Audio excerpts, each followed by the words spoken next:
नमस्कार सर। सच्चाई भी सच्चाई। क्या नाम है जी आपका? मेरा नाम धर्मवीर दास है जी। क्या काम करते हैं आप?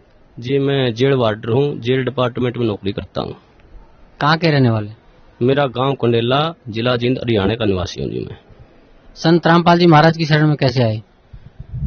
ये बहुत लंबा प्रकरण है, इसको मैं थोड़ा विस्तार से बताऊंगा आपको सामने। मैं जिस टाइम ये करौथा कांड हुआ उस टाइम रोहतक जेल पर वार्डर के पद पर था और बहुत तरह बात सुनी। एक भाई ऐसे हुआ करौथा कांड, ऐसे सुनते थे अखबारों में हर रोज, तो बड़ा दुख हुआ ये बातें सुनकर। भाई ये संत सभी ऐसे ही करते हैं। तो फिर कुछ दिन के बाद पता चला भाई संत रामपाल जी महाराज रोहतक जेल में आएंगे। तो हमारी वहां पर ड्यूटी थी, हमने देखा, सोचा भाई यही बात करेंगे, आके पूछेंगे उनसे क्या ये वास्तविक सच्चाई है। उसके बाद मेरे कुछ दोस्त थे मेरे गांव में जिन्होंने सतगुरु रामपाल जी महाराज जी से उपदेश लिया हुआ था। तो मैंने उनके पास जाकर कहा भाई तुम्हारे गुरु जी तो ये देखो अखबारों में ऐसे आते हैं, इनके बारे में बहुत बकवास ऐसे करते हैं। वो ने बोले नहीं भाई हमारे गुरु जी ऐसे नहीं करते।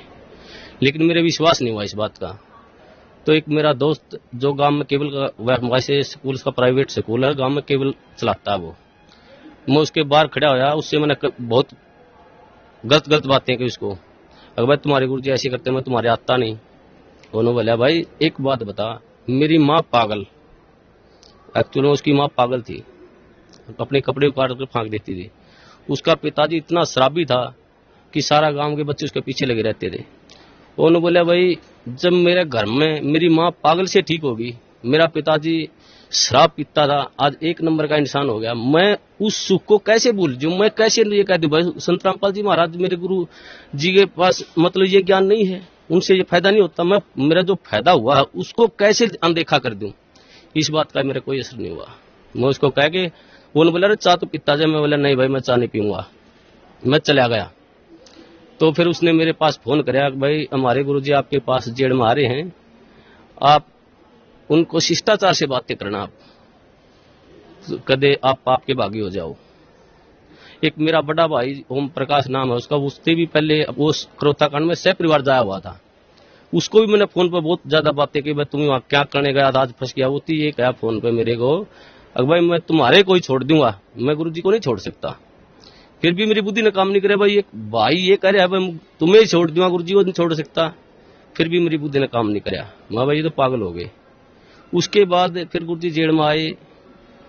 जेल में आने के बाद वो दिन बहुत, मैं उस दिन को बहुत खुशकिस्मत मानता हूँ कि उस दौरान मेरी जहां पर गुरु जी बंद थे वहां पर मेरी ड्यूटी लगी हुई थी।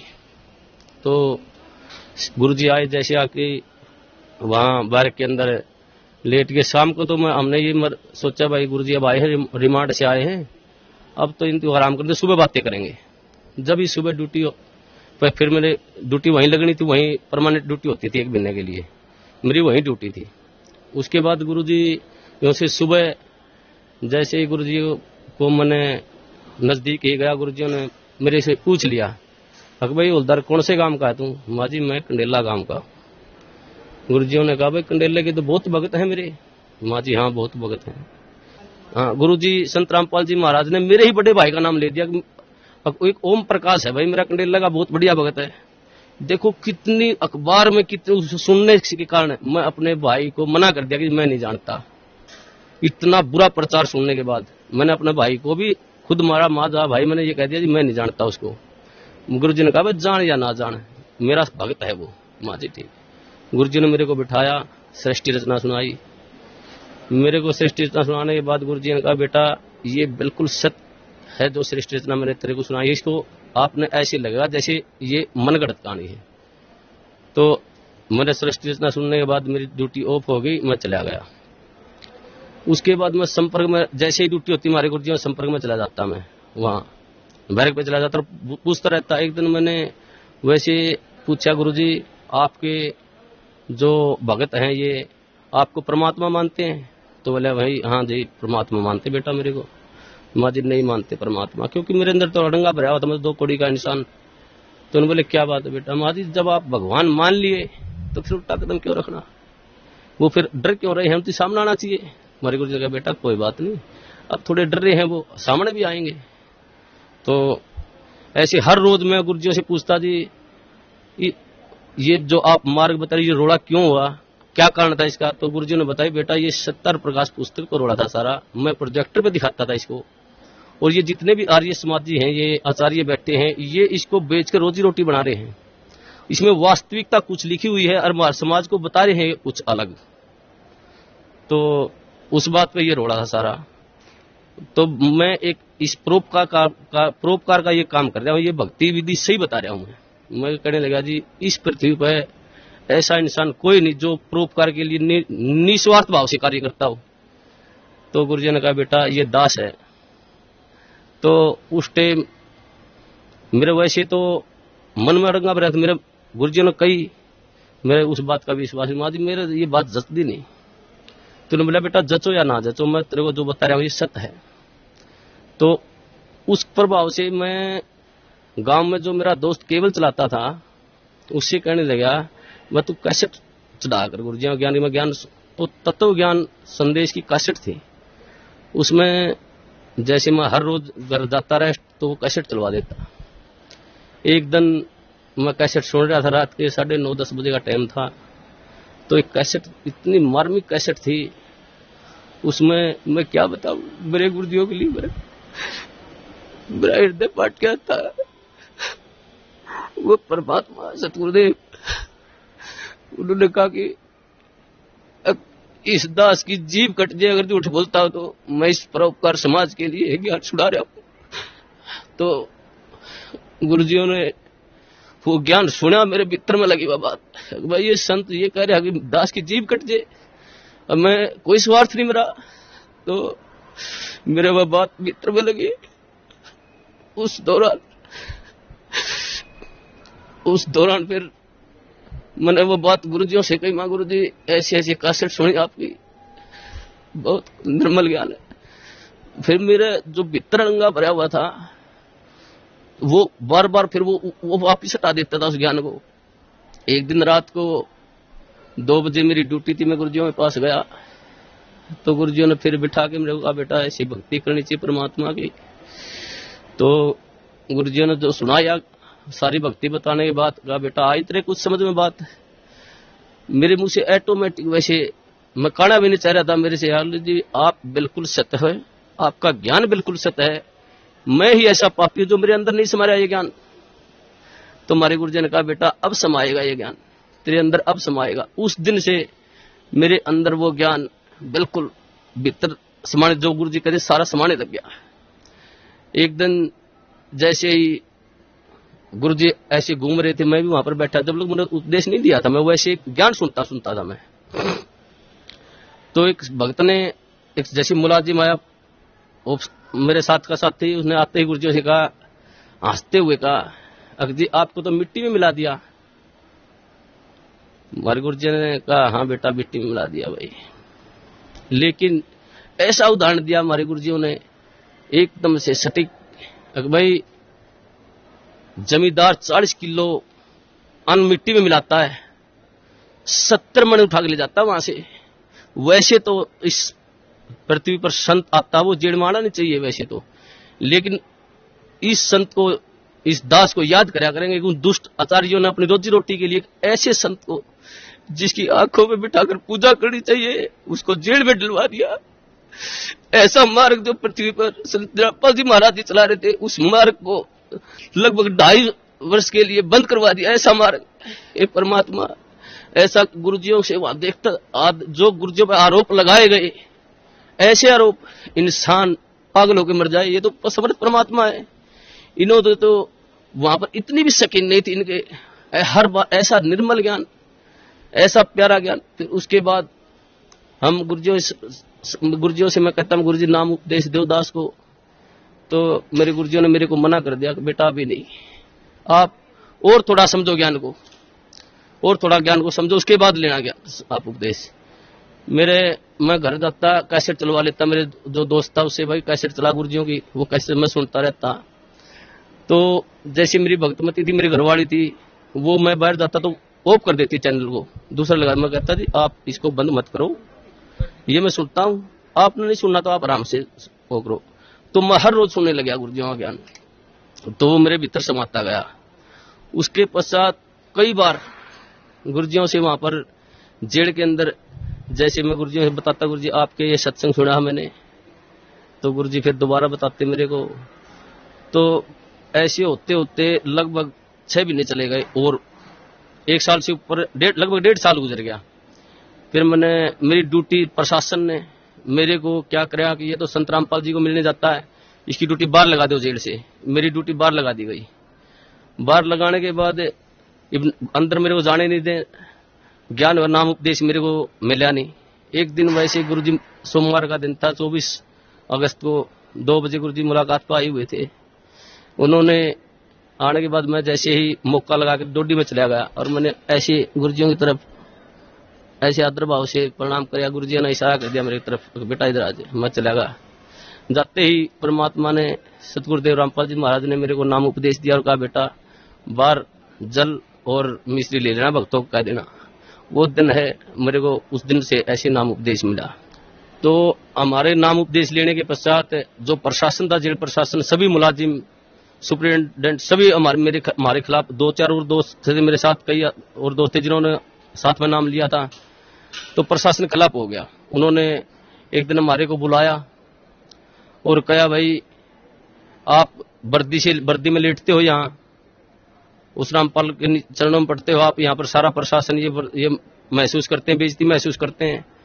हमने कहा जी परमात्मा की बातें हैं, हम तो कौन कहने वाले हैं। परमात्मा ने की दास है, सतगुरुदेव रामपाल जी महाराज की दास है। मैंने जेल सुप्रिंटेंडेंट को कहा जी आप जिस वक्त ड्यूटी पर आते हो आप परमात्मा को मानते हो? तो वो कहने लगे जी मैं मानता हूँ। उस सुप्रिंटेंडेंट को मैंने कहा जी आप जब घर से आ रहे हो तो रास्ता मंदिर पड़ता हो तो आप वहां झुको नहीं गए, उसके प्रणाम नहीं करोगे? जी बोले भाई मैं करके आऊंगा प्रणाम। तो मैंने कहा जी हमारी तो परमात्मा सतगुरु रामपाल जी महाराज है, मंदिर भी हमारे, तो ये सब कुछ है जी, हम नहीं रुक सकते जी, हम प्रणाम करेंगे ही करेंगे। आप हमारे को सस्पेंड करो, डिसमिस करो, कुछ भी करो। तो उन्होंने बोले भाई ठीक है, तुम नहीं मानते तो करते रहो। तो ऐसे ही सारा प्रशासन का ये सिस्टम चलता रहा जी। उसके पश्चात जिस टाइम ये क्रोथा कांड हुआ, उसके पश्चात जब ये क्रोथा कांड हुआ था, हमारे पास डीसी ऑफिस से और एसपी ऑफिस से 2-4 मुलाजिम आते थे जेल पर, वहां पर पुलिस के। तो हम उनसे पूछते थे भाई वहां पर क्रोथा कांड ऐसे हुआ, आप वहां थे, मौजूद थे वहां पर? वो कहते थे भाई हम वहां पर मौजूद थे, ये बातें सारी सच्चाई हैं। तो ऐसे वो हमारे को बता करते कि दूसरे साथ में उठते बैठते खाते पीते थे वहां पर। फिर जब हमें ज्ञान हुआ, गुरुजियों ने बताया भाई ये सौदा अलग था, सत्यार प्रकाश का रोड़ा था, सच्चाई ये है। तो फिर हम उसे बहस करने लगे, भाई तुम वहां बताओ वहां पर ऐसे हुआ था और ये गुरुजी बता रहे हैं ऐसे, सच्चाई है ये। तो एक दिन मैं उनसे ऐसे बहस कर रहा था, भाई तुम झूठ बोलते हो। फिर एक मुलाजिम ने मेरे को बताया, बोला भाई ये सत्य है, हम उस टाइम झूठ बोलिया कर दे, ये सच्चाई नहीं, सच्चाई जो तुम बता रहा है ये है सत्य। जब मन में आए परमात्मा, ए सतगुरुदेव, ऐसे जुल्म ढाए उन दुष्टों ने, फिर भी समाज, फिर भी देखो कितनी झूठ, एक दोहरा रोटी खाने वाला आदमी झूठ बोल रहा है, झूठ बोलिया कर दे एक भ्रमत करने के लिए। तो उस दिन से फिर वहां से फिर पक्की जद्दल में जच की भाई ये सारा जो समाज है झूठ है, गुरुजी जो कह रहे हैं वो बिल्कुल सत्य है। उसके पश्चात हम गुरुजियों के साथ रहते थे, जाते थे, प्रणाम करते थे। प्रशासन हमारे खिलाफ हो गया, प्रशासन ने हमारे ट्रांसफर करवा दिया अम्बाड़ा, भाई तुम अम्बाड़ा चले जाओ कहने लगे वो। उससे हमारा ट्रांसफर होने से पहले की बात है, जैसे हम गुरुजियों से मिलते थे, जो प्यार होता है गुरुजी हमारे को, एक जैसे मेरे नाम उपदेश ले, मेरे मन में आता था मैं गुरुजियों के पास जाता, मैंने नाम उपदेश लिया, जैसे गया मैं, मेरे मन में आई भाई इतना अपने कभी पिता के पाँव नहीं पकड़े, आप इसके पास पाँव कैसे पकड़ोगे? मैं जैसे ही बैरक के नजदीक गया मैं वापिस चला गया। दूसरी बार फिर मेरे मन में प्रेरणा हुई, अगर भाई संत हैं तू मानता क्यों नहीं, पाँव पकड़ ले जाके। फिर जो गेट पर गया फिर वापिस चला गया। तीसरी बार फिर मेरे मन में आई, अगर भाई तू जाता ही क्यों वहां पर, अगर जाओ तो पाँव पकड़ ले गुरुजियों के। तो मैं जैसे ही गेट में बढ़िया, गुरुजी खड़े थे वहां सामने, इंतजार कर रहे थे, वो तो जाने जाने परमात्मा। उन्होंने जैसे ही मैंने गुरुजियों चरण का हाथ लगाया, उन्होंने मेरे को छाती का लगा लिया ऐसे। वो अनुभव, जो सुख, जो गुरुजियों ने कहा बेटा अब मैं तो 2 साल और जेल में रहती, मेरे कोई सुख नहीं। मैं आया तेरे लिए था बेटा यहाँ पर, वो दिन आज भी याद आता। उस दिन तो मेरे ज्ञान नहीं था, मुझे परमात्मा ने ऐसी दया करी मुझ नीच पर, सारे परिवार पर। मेरे को, मेरी शादी को भी कई वर्ष हो गए थे, कोई औलाद नहीं थी मेरे। तो गुरुजियों ने, मैंने प्रार्थना की, गुरुजी ऐसे ऐसे हमारे संतान ने, गुरुजियों ने कहा बेटा तुम दोनों नाम ले लो जब तुम्हारे संतान होगी, और तुम्हारे भाग्य में संतान नहीं है, परमात्मा खुद अपने कोटे से संतान देंगे तेरे को। तो उस दिन फिर भगतमती, मेरी भगतमती को भी मैंने कहा भाई ये परमात्मा आए हुए हैं, पूर्ण संत हैं, ये ज्ञान सुनो आप। तो वो सीधी सुनने लगी, उनको भी ज्ञान हो गया। फिर उसके पश्चात उसने भी फिर जेल में मैंने गुरुजी से प्रार्थना की, गुरुजी भगतमती भी नाम लेना चाहती है, बोला बेटा बाहर सीढ़ी पे धवा देना, मेरा आदेश है। उसने भी फिर नाम उपदेश दे दिया गुरुजियों ने, गुरुजियों आदेश से बाहर। तो 1 साल के अंदर फिर हमारे परमात्मा ने अपनी कृपा से एक संतान, एक लड़का भी दिया। उस परमात्मा के क्या सुख गुना, इतने सुख दिए हैं मेरे को, इस परमात्मा की इतनी दया है। और सबसे बड़ा काम मुझे मतलब 2 कड़ी का इंसान हूँ, मुझे भक्ति का क्या पता है। गुरुजी ने जो प्यार होता है, जो प्यार वास्तविक प्यार गुरुजी ने दिया मेरे को, मुझे तो पता ही भी नहीं था प्यार क्या होता है। ये परमात्मा, ये जानी जाने, ये वो परमात्मा है, ये सारी सृष्टि के पालन करता है। ये पूर्ण संत कबीर परमेश्वर है, ये तो एक लीला करने हैं यहाँ पर। हम 2 करोड़ के जीवों के लिए ये भटकते रहे, एक आत्मा के लिए ये परमात्मा लाखों रुपए बाहर देते हैं। और ये समाज इसको कहते हैं ये बुराई कर रहा है। ये पूर्ण परमात्मा पर, जो पूर्ण परमात्मा का संत होता है वो बुराई नहीं करता किसी की। ये तो अपने बच्चों के लिए शिक्षा दे रहे इस बात को, भाई तुम पहचानो ये ज्ञान ऐसा पवित्र ज्ञान है परमात्मा इस पृथ्वी पर, ये किसी संत में देख लो, किसी आधार ही नहीं ज्ञान का। और ये ऐसा ज्ञान दे रहे हैं, मोक्ष का मार्ग बता रहे हैं, ढोल पीट रहे हैं, हर इन्हीं को कहते निंदा करते हैं। ये परमात्मा, मैं तो इस सब समाज से यही कहूंगा कि इस संत को, ये पूर्ण परमात्मा, इनकी पलकों में बैठाकर पूजा करनी चाहिए इनकी। और सभी समाज से कहूंगा अपने और अपने परिवार को जितना भी जल्दी हो सके यहाँ पर सतगुरु बंदी छोड़ सतगुरु रामपाल जी महाराज की शरण में लाकर उनका कल्याण करवाए। और सभी भाइयों को बताए बस वास्तविक ज्ञान वहां पर है। मैं यही कहना चाहूंगा। सत साहिब, धन्यवाद।